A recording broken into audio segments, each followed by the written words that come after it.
जय हिंद, वंदे मातरम।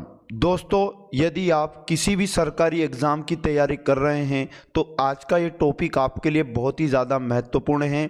इस टॉपिक में हम लोग पढ़ने वाले हैं भारत के राष्ट्रीय प्रतीक। प्यारे साथियों, हर एग्ज़ाम के अंदर कोई ना कोई क्वेश्चन यहाँ से देखने को मिलता है। बार बार एग्ज़ाम में पूछे जाने वाले 25 अति महत्वपूर्ण प्रश्न इस वीडियो में हम लोग डिस्कस करने वाले हैं। यदि आप लोग पूरे क्वेश्चन अच्छे से पढ़ते हैं तो 1 नंबर आपको जरूर एग्जाम के अंदर फायदा होगा। आज का पहला प्रश्न आपके सामने ये रहा। भारत के राष्ट्रीय ध्वज की लंबाई और चौड़ाई का अनुपात कितना होता है, प्रश्न में पूछा गया। तो इसका सही जवाब आपको छाप लेना है 3:2। ऑप्शन नंबर 20 का सही जवाब हो जाएगा। अगला क्वेश्चन यदि हम बात करें, भारत के राष्ट्रीय ध्वज के मध्य में जो धर्म चक्र का रंग होता है वो कौन सा होता है? 4 ऑप्शन आपको दिए गए हैं। तो दोस्तों, आप देख पा रहे हैं कि ये जो होता है भारत के राष्ट्रीय ध्वज के मध्य में एक धर्म चक्र होता है। इसका जो रंग होता है, याद रखना आज के बाद, गहरा नीला होता है। ऑप्शन नंबर 20 का सही जवाब हो जाएगा। अगले क्वेश्चन की यदि हम बात करें, भारत के राष्ट्रीय ध्वज के चक्र में कितनी तीलियां होती हैं, यानी कि जो ये चक्र आपको दिखाई दे रहा है, इनमें जो ये तीलियां दिखाई दे रही हैं ये कितनी है? यहाँ से भी एग्जाम में क्वेश्चन आता है। तो ऑप्शन नंबर डी छाप लो, 24 तीलियां। यानी भारत के राष्ट्रीय ध्वज के धर्म चक्र में जो ये चक्र होता है इसमें 24 तीलियां होती हैं। अगला क्वेश्चन यदि हम बात करें, स्वतंत्र भारत के राष्ट्रीय ध्वज का डिजाइन निम्नलिखित में से किसने बनाया था? तो याद रखना, जो भारत का राष्ट्रीय ध्वज है, याद रखिएगा, उसका जो डिजाइन बनाया था पिंगली वेंकैया। ऑप्शन नंबर डी इस प्रश्न का सही जवाब होगा। आगे पूछा गया, भारत का राष्ट्रीय गान कौन सा है? 4 ऑप्शन आपको दिए गए हैं। तो सही जवाब याद रखना, जन गण मन। याद रखिएगा, भारत का राष्ट्रीय गान है। आगे यदि बात करें, जो भारत का राष्ट्रीय गान है जनगण मन, इसके रचयिता कौन है? 4 ऑप्शन आपको दिए गए।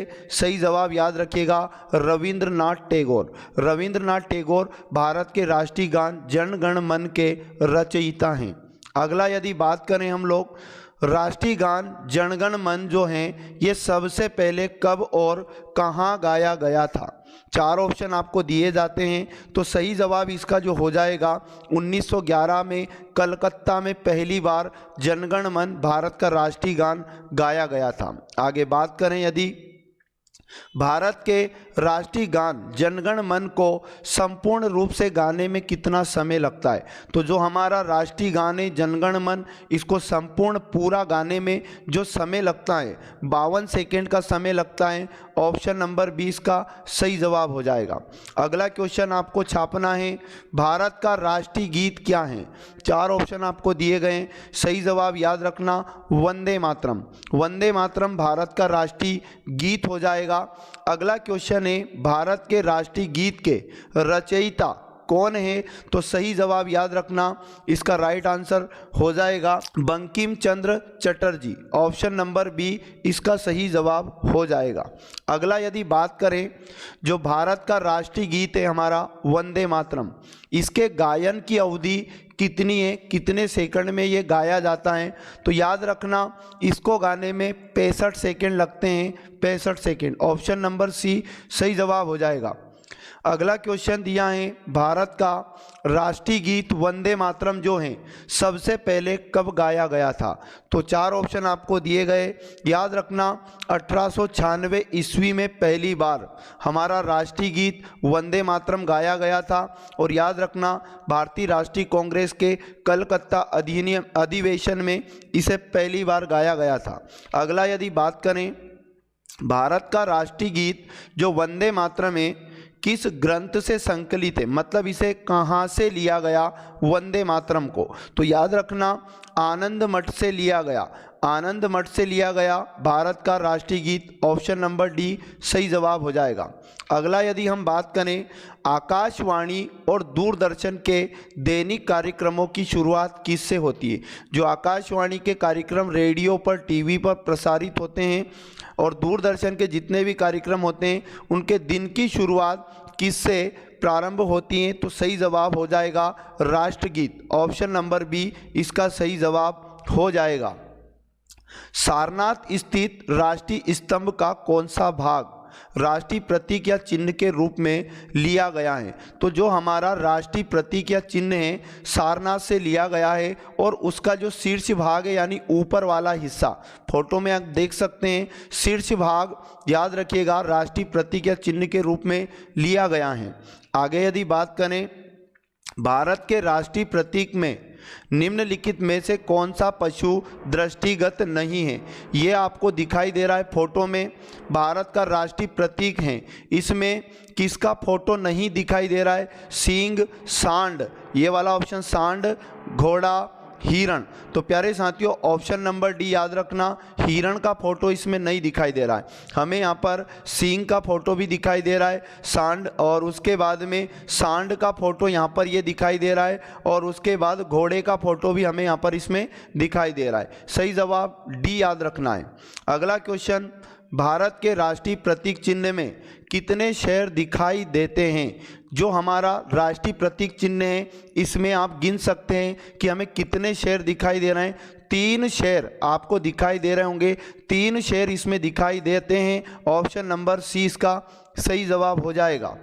अगला यदि बात करें, जो भारत का राज चिन्ह है अशोक महान द्वारा सारनाथ में स्थापित सिंह स्तंभ से लिया गया है, जो हमारा राष्ट्रीय चिन्ह आपको दिखाई दे रहा है ये, इस राज चिन्ह के मूल स्तंभ में कितने सींग है?